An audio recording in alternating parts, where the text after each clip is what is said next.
What does it really look like to be a citizen changemaker?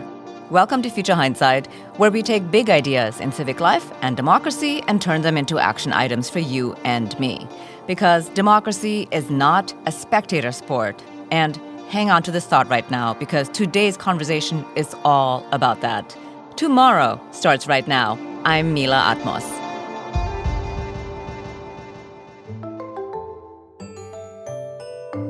As loyal listeners of Future Hindsight know, we love talking to real-life citizen changemakers, people who actually do the thing. Our guest today is Amanda Jones. She's a middle school librarian who never planned to become an activist. For 25 years, she simply loved being a middle school librarian in her small Louisiana hometown.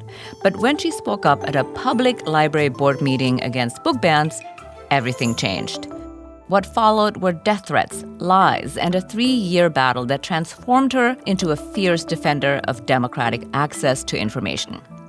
Amanda has served as president of the Louisiana Association of School Librarians and has won numerous awards for her work in school libraries, including School Library Journal Librarian of the Year. She's a co-founder of the Livingston Parish Library Alliance and founding member of Louisiana Citizens Against Censorship. She's also a frequent volunteer for state and national library associations and the author of That Librarian, The Fight Against Book Banning in America. And before we start, if you want to support Future Hindsight, subscribe to our YouTube channel. It's easy and free and a great way to build your civic action toolkit every week. Head to youtube.com/Future Hindsight to subscribe after the episode. Welcome, Amanda. Thank you for joining us. Hi, thank you for having me. So let's go back to where it all started, that Livingston Parish Public Library Board meeting in July of 2022. I read your very thoughtful statement, which is printed in the back of your book. And so while I understand you weren't really planning to become an activist, this was not really a spur-of-the-moment kind of thing, right? You wrote this down and you really stood up for the most vulnerable among us. What prompted you to do that? Well, I'm a school librarian by trade, but I've had a library card with my public library since I was 5 years old, and I'm 47 now, and I've lived in this town my whole life. And so when I saw outside agitators coming into our community to try and cause issues in our library system, I knew I needed to go speak. And I wrote the speech the day before, and I sent it to a friend, and I was like, I think this is a little too forceful. And so I toned it down a little bit. But yeah, it was my very first speech at a public meeting. I had never been to one. I didn't even know we had public library board meetings because nothing had ever happened. Our library is wonderful and we never had any issues. But yeah, I went and spoke as a resident of my community and just kind of things happened after that. Things happened very quickly after that. Actually, speaking out really made you a target. And I feel like the fact that you are a librarian yourself, of course, not in that public library, but in a middle school, actually made it worse. And also, people who initially tried to defend you were also subsequently targeted. So they ended up stepping back. So between those two things, being a special target because you're a librarian, even though not at the public school, and in a way almost worse because you're in a middle school and your allies potentially, or your erstwhile allies, being too scared to step up for you, what kept you going when you were basically alone? Right. A few days after I spoke at that public library board meeting, 2 men had posted horrific memes about me saying I advocate for teaching sex acts to children and giving pornography and erotica to 6-year-olds. And that's just something I would never consider, not even the slightest, in doing. And at first, a few people in my community did defend me, and then they started being attacked as well, so they stopped. And I understand that. I understand because it's scary. It's been 3.5 years, and so people are more vocal now, especially because I've had some wins in court, but it was very lonely. And the first few meetings, because our library problems, it blew up, like even worse. We're still having issues in our public library. And for a while there, it was just me and a few other people showing up because everyone else got so scared of being targeted and harassed. And you want to think that your friends will be there for you when, it goes south, but some were and some weren't. And so I've had to come to terms with that. And a lot of therapy, around that. But that's something that happens to a lot of people that speak out in their own communities. If they become the accidental activists like I am and they become the face of a movement, You're going to have people that will stick by you and people that will turn because they don't want to be a part of it or for whatever reason. And so that's what happened to me. Yeah. So what kept you going? How did you find the courage to keep going? I was raised that once you start something, you have to see it through to the end. And so I don't know that it was any courage. It was just like I went and spoke, and now I'm going to see this to the end. And I'm committed to seeing it to the end, even if it takes 5, 10, 15, 20 years. I'm not a quitter. And no one will scare me away from doing what's right. And no one will, no, especially outside agitators will come in and tell our community what we need to do and not do. Not in our community. So I will always be there as a voice for my community. You just mentioned that you want to see this through to the end. And of course, we're talking about book banning. So in your mind, really, what's dangerous about book banning? What's dangerous about censorship? Why is that hurting our communities in a way that's maybe not obvious? Because I think people talk about it, but then people don't think about the underlying problems with book banning. They just think it's a meme and it's funny or it's dangerous to be a target, but they don't think about what's actually underneath it all. What's underneath it all is there's several things. First, they're trying to defund and privatize libraries. Public libraries and public schools and public school libraries. They're trying to defund and privatize them, and they don't hide it. U.S. Representative Clay Higgins, who is from Louisiana, posted on Twitter, one day all of our libraries will be church-owned.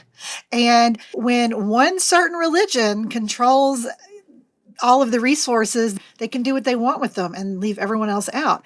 We always talk about libraries provide resources, and so with censorship, what's being taken away is access to resources.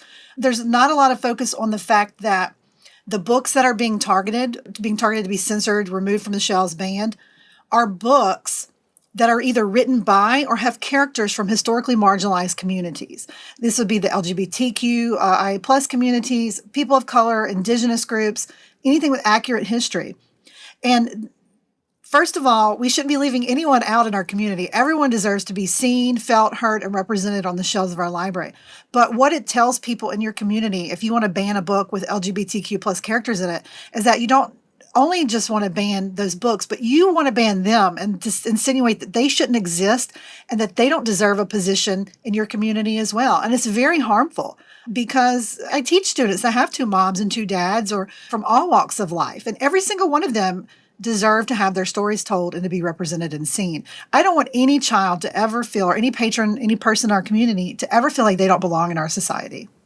Yeah, I think that's very well put. I think this is the missing piece that people don't normally put together. So, of course, you became really fierce in the last 3.5 years, more fierce than you thought probably you knew you could be. And instead of retreating, you actually went further, and you are now actively using all the tools of democracy, the things that we're always encouraging our listeners to do, like writing to your elected representative, being on top of proposed legislation, making your voice heard by showing up to public library board meetings, and you show up early and pack the front rows, making flyers, et cetera, et cetera.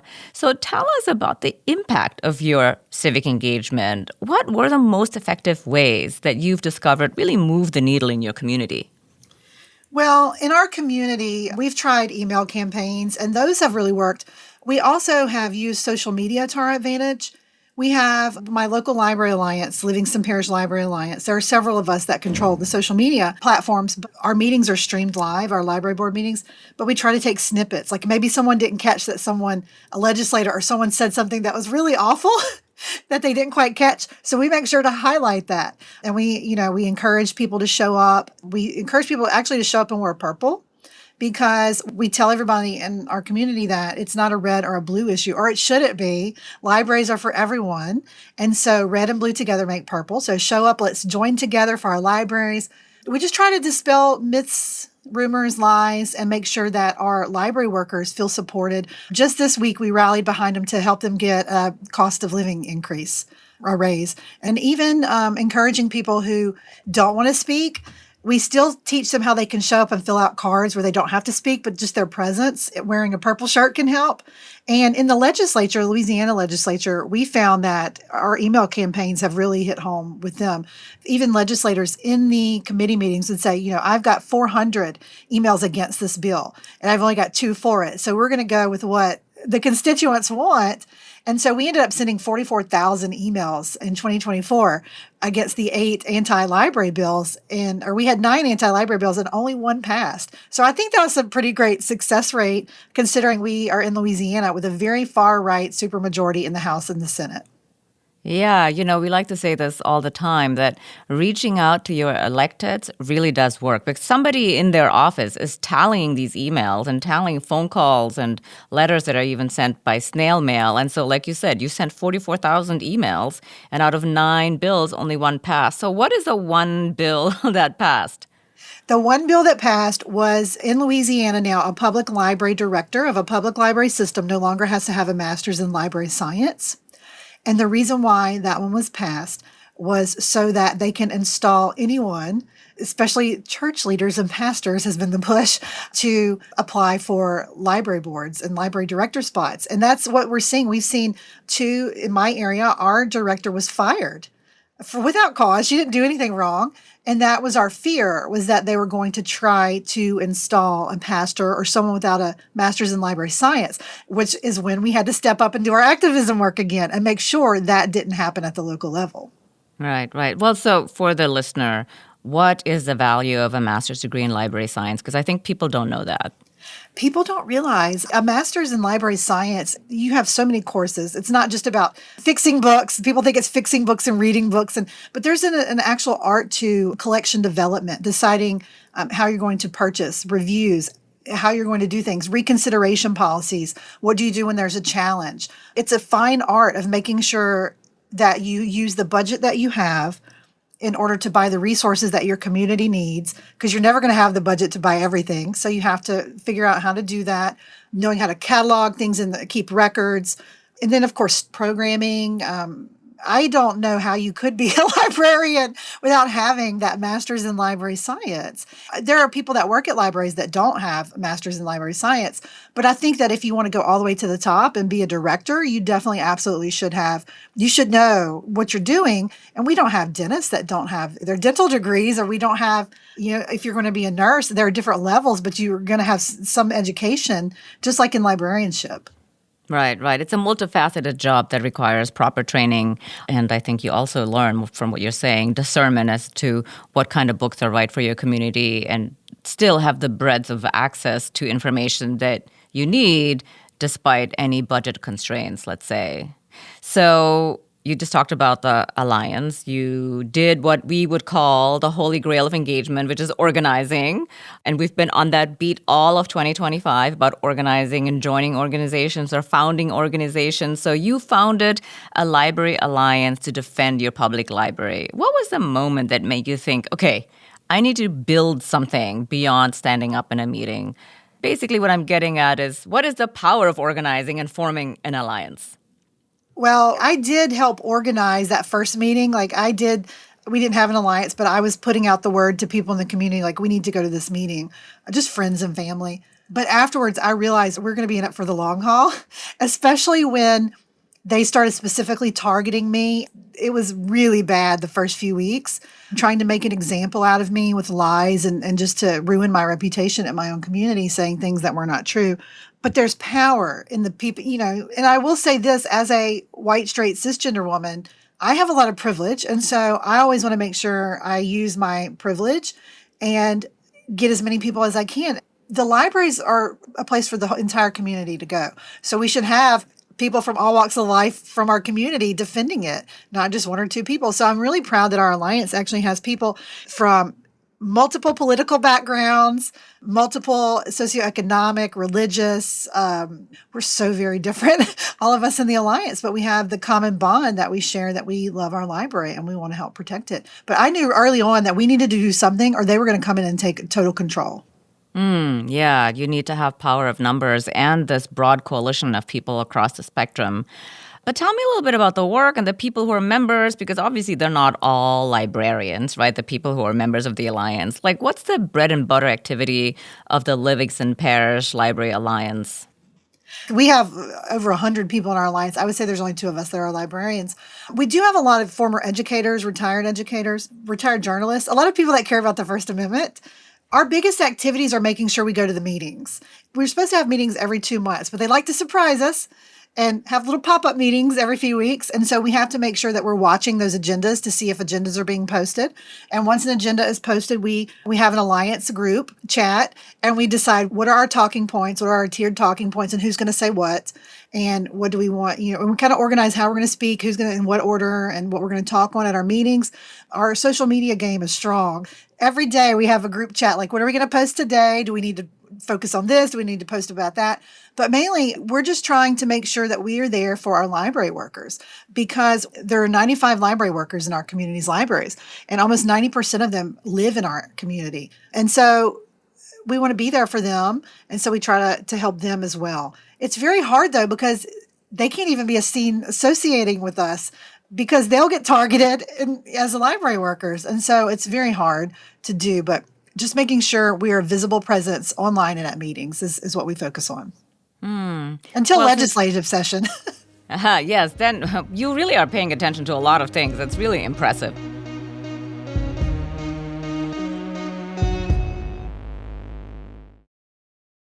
We'll be back with Amanda in just a moment, so stick around.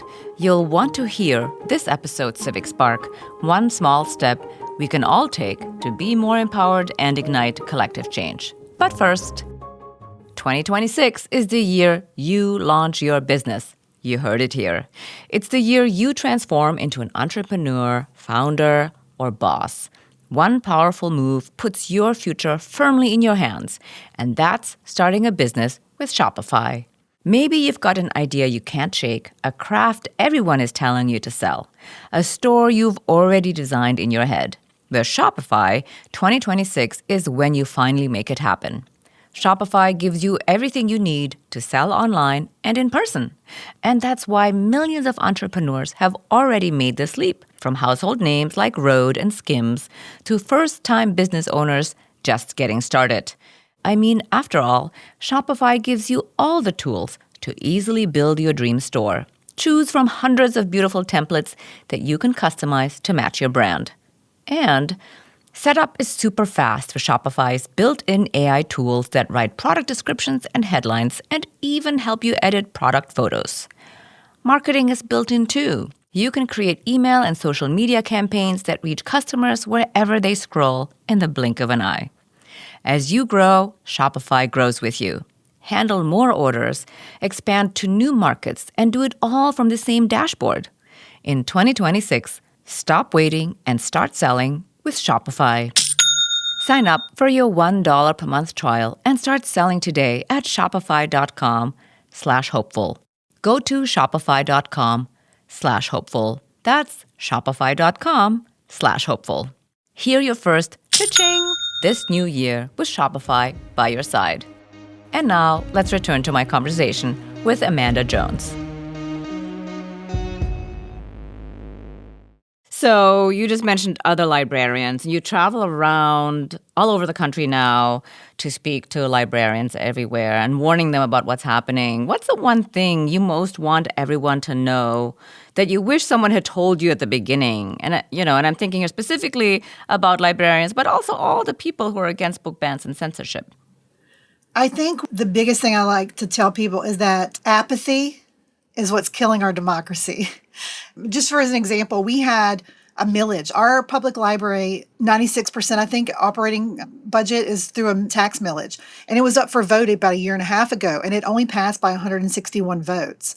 And we only had something like 12 or 13% voter turnout. It was very low. And I'm thinking, we almost lost our public library because only 13% of us decided to get out and even vote. People are so apathetic, and they're like, if it doesn't affect them, they don't think about it. So people are like, well, we've had our libraries. They're always going to be there. But they're not. If you're not paying attention, they come in, and that's when they defund or they fire library boards or they fire library workers, librarians, directors. It's when we're being apathetic, we think it couldn't affect us, and when we're not paying attention. Yeah, I totally agree with you. We've said this on the podcast also, that apathy is killing democracy. People are checking out of the process and don't know what's happening and take things for granted. So I feel like you have made taking civic action a part of your identity. It's like a way of life for you now. And I'm curious about what you discovered about the state of our democracy. You just mentioned apathy, but is there a tool that you think we're missing? Or is there something you wish more people did aside from voting? What is the insight that you have about civic action today, which you could only glean from doing and being in this process? I would say first thing right off the bat is that if you had asked me 5, 6, 7 years ago, I didn't even know what district I was in. I didn't know who all of my elected officials were. I didn't know how anything ran. And I was apathetic. But what I have learned now, what I wish everyone would realize is how connected everything is. It's all connected.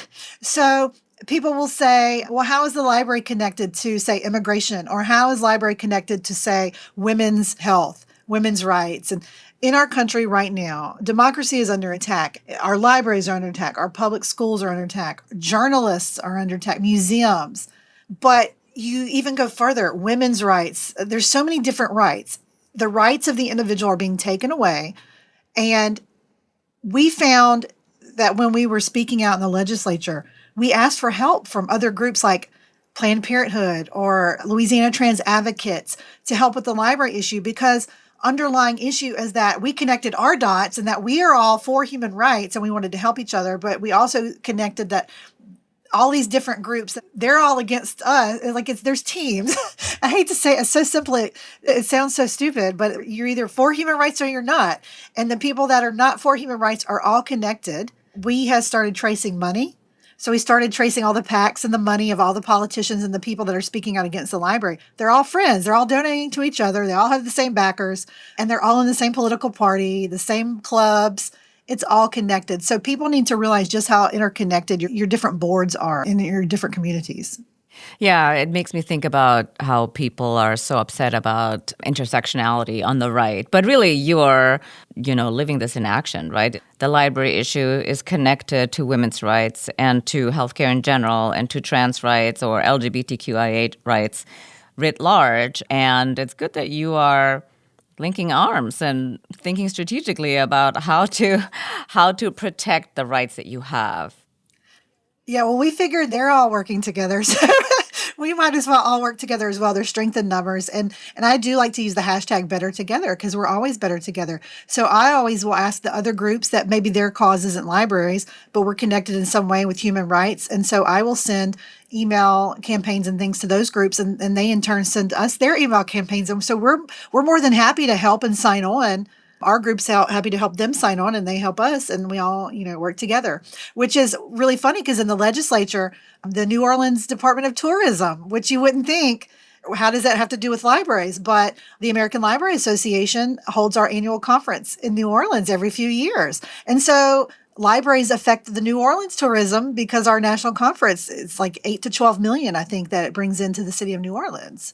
So you have to look and see how all of these things are connected. Think outside of the box. I love it. I love that you are so creative and strategic. You mentioned in your book that you didn't want to waste the opportunity of having the platform after being named the School Library Journal Librarian of the Year. You really had this platform from which you could speak to so many people. But that cuts both ways, right? Because that also made you a bigger target. So how do you think about maximizing your impact from that position in the fight against book banning? I knew that several librarians who had earned that honor before me with School Library Journal, I saw that they used it in powerful ways, especially Cicely Lewis in Georgia, Casey Boyd, who came after me. They've just maximized their platform to help as much as they can. And I knew I wanted to do that as well, because when you earn something like that, all of a sudden people will listen to you. I'm not saying anything different. It's just all of a sudden people listen. And so if people are going to be listening to me, I want to make sure I'm putting out accurate information and that I'm helping in some way, shape, or form. To be given that, awarded that platform, what a waste if you didn't use it for good. On my wrist, I have tattooed P-cubed, which stands for use your power and privilege for purpose, which is something that I heard author Samir Ahmed say. We have to use our power and privilege for purpose, because if we don't, what a waste. what a waste if I was given the mic and I just said nothing and I walked away. It's not the most fun thing to do, spend all my time doing interviews, but it's important. It's very important. And so that's what I'm trying to do. Just spread the message as much as possible, because otherwise, what a waste. Well, it's good that you're doing that, and it's so inspiring that you are not afraid. Because, of course, there's no question that standing up against book bans has taken a toll on you personally. You've been on the receiving end of extreme hate, and you ended up filing a lawsuit against the two men who have been harassing you. Taking legal action in your own small community is really a big deal, and I think this scares a lot of people away from taking civic action. So what made you decide that a lawsuit was necessary? Well, I was getting messages and people were writing online that I needed to be shot and slapped and killed. And I was called a groomer and a pedophile. And people were writing that they were going to come get me where I work. And it was very scary. And so I actually went the route of, were raised, oh, well, something's wrong. You report it to the police. So I did, and they did nothing. And so what we teach as a teacher, what I teach students is you keep going until you get help. And no one was helping me. So I was like, well, the next step is a lawsuit, because the sheriff's department told me this is more of a civil matter. Death threats apparently are a civil matter. And so I knew that I had to file a lawsuit. I'm a school librarian. I don't make any money. And so the biggest hurdle was money. I have a very wonderful friend, Tiffany, that started a GoFundMe. My husband was like, well, if we can get the money for a retainer, for an attorney, go for it, And so I did. I didn't realize lawsuits are expensive, and that's the big hurdle. I know I've probably spent $80,000 to $90,000 on attorney's fees just myself. And then if I ultimately lose my lawsuit, I have to pay theirs as well. That's scary. And I'm okay. I have a GoFundMe, but not everybody does. So I can see that. But I was not going to let these men get away with that. We teach our children, like I, as an educator, teach our children to report and not to put up with bullying. So why would I put up with it myself? I just think that's the only thing I knew to do, was to file a lawsuit. I had never been in court. I didn't even know how to get an attorney. It was a hot mess. But now I can tell you all the ins and outs of everything. And now I'm very disillusioned with our court system, in fact. But, yes, you're not alone there. Yeah, I didn't realize how political and how I thought, there's justice in the world. There's not. I learned that rulings in court don't always follow the law. They're very political because a lot of our judges are elected. And so I think that were they not elected or appointed by elected officials, if we could find a better way, that maybe they wouldn't worry so much about rulings and losing their judge positions in the next election. Yeah. Well, that also, I think, on a side note, it also depends on what kind of elections you have. Very often, these judges run unopposed. All over the country, even in New York City where I live, basically judges run unopposed because in New York, there aren't any Republicans running for judgeships. They're all Democrats, and you're like, pick 4 out of 4, and there are only 4 candidates. You're like, oh, okay, well, there goes that idea of like really voting. So you have a chapter on all the things we can do in our community, and I think there are 2 things. One is to support libraries and librarians, and the other thing is about censorship and book bans. So on the list of things you recommend we can do to support our public librarians, what's the top item for you? I mean, honestly, use your library because people are like, how is that helping? A lot of the librarians are having to use statistics to prove our worth and value. And so our library is able to say, no, we had a record year with people who got library cards, or we had a record year of visits and people who booked rooms and people who checked out audiobooks. And using your library is the best way you can help. Go get your library card, download audiobooks, book those meeting spaces for your clubs and your organizations. Use it. That is number 1. Awesome. That's great advice. And so the next question is about what to do about censorship and book bans.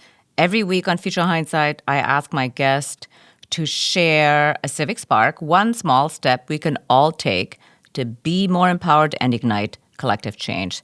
So what's a good way to turn the insights that you shared with us just now into action? I would say if you are not following Kelly Jensen, who is a writer for Book Riot on social media, if you will follow Kelly Jensen on Instagram, Twitter, Blue Sky, all the places, Kelly is the only person I have seen in the United States who every Friday puts out a weekly censorship roundup, and she puts calls to action. So if you just follow Kelly, like every Friday, I know what's happening. So people will say, well, how is that actually effective and helpful? When you follow Kelly and you read all of her stories, she's reporting from libraries, from cities to small, rural libraries, schools, public, academic. And not only does she give you action steps and things that you and campaigns that you can do, but just reading about those, you learn what's happening. And so it gives you an idea of what to look for within your own community. And so that when it does happen in your community, you don't have to know what to do because Kelly's already told you what to do when it happened to such and such town in a different state. That is the biggest thing. I cannot thank Kelly Jensen enough. I've been following her for over 3 years. Every Friday, her censorship roundup, everyone in the entire country needs to be reading those and seeing what is happening to our libraries and reading her calls to action. Amazing. So is Kelly a librarian or she's a journalist? What does she do? A former librarian, now an author. So yes, she is a journalist and she writes, I think, exclusively for Book Riot. I might be wrong, but she has some books out too. She has books as well. Very knowledgeable though. She could tell you about every state, every law, every issue that is happening regarding libraries across the country. Awesome. Awesome. So I have 2 more questions. The first is there anything you would like to add to this conversation that we didn't cover? Well, it's very taxing, this work. I can't wait till it's over because that will mean that we've won, hopefully, and that, our libraries are back to normal. But it's very tiring. I have a full-time job as a school librarian, and I go home every day and I do webinars and Zooms and interviews and strategic planning on what's the next step, and it's exhausting. And so I see a lot of burnout from people, not just librarians, citizens, community members that are working for their libraries across the country. There's a big burnout. You have to take a step back every once in a while. You have to learn to say no and really take care of yourself. Don't do like I did because I was go, go, go so much. I had to take a leave of absence from work. I've lost chunks of hair from the stress. So take care of yourself is the biggest thing I can say. Yeah, thank you. That was really profound, actually, to share all that. And also, I think people don't see just how much work it is to take civic action. And of course, I want to say that what you're doing is a step above and beyond what an ordinary person would do, because most people, let's say if they're part of your library alliance and you're not a librarian, you're probably logging in and you're coming to the meetings and you're executing on strategies that somebody else may have set, but you're participating.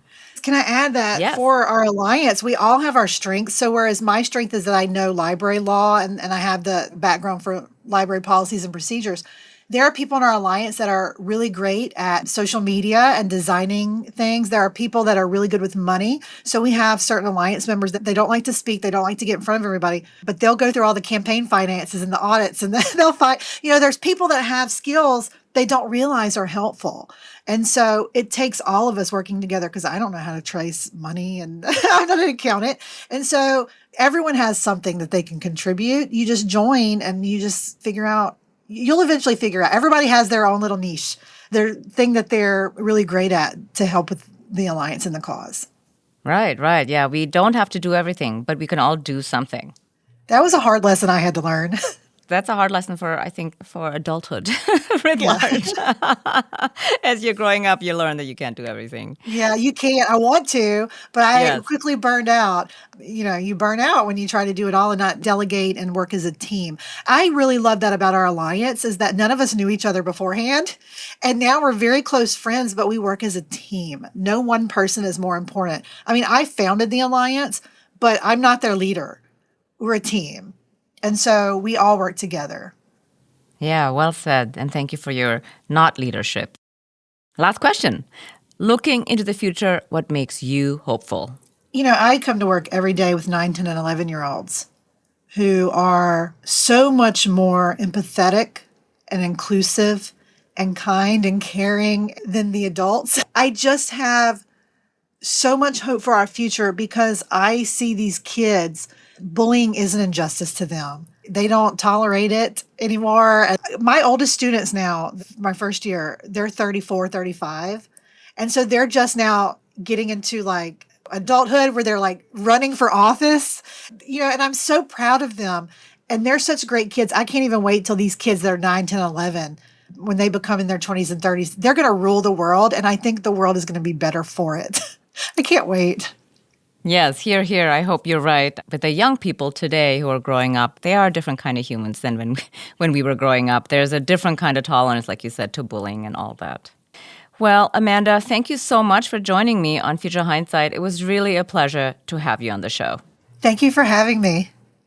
Amanda Jones is a middle school librarian in Livingston Parish, Louisiana, and author of That Librarian, The Fight Against Book Banning in America. Remember, civic action doesn't have to be complicated. It's about small steps that spark progress, like sharing this episode with a friend. Let's recap this week's Civic Spark and fire up our collective power. First of all, use your public library. And once you start doing that, pay attention to the way censorship is creeping into your communities. Amanda encourages us to follow Kelly Jensen for weekly censorship roundups so you can stay up to date and know exactly what to do when books start getting banned in your library.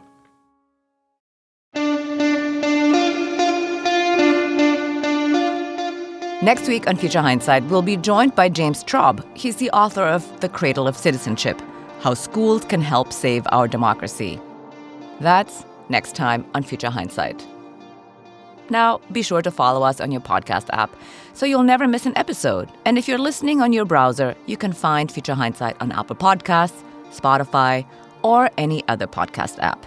We're here to build your civic action toolkit every week, so follow Future Hindsight now and we'll come right to you. And if you want to support Future Hindsight and all the work we do as an independent, pro-democracy podcast, please subscribe to the Civics Club on Patreon. Head to patreon.com/Future Hindsight now to join. Thanks for tuning in. And until next time, see clearly, act boldly, and spark the change you want to see. This episode was produced by Zack, Travis, and me.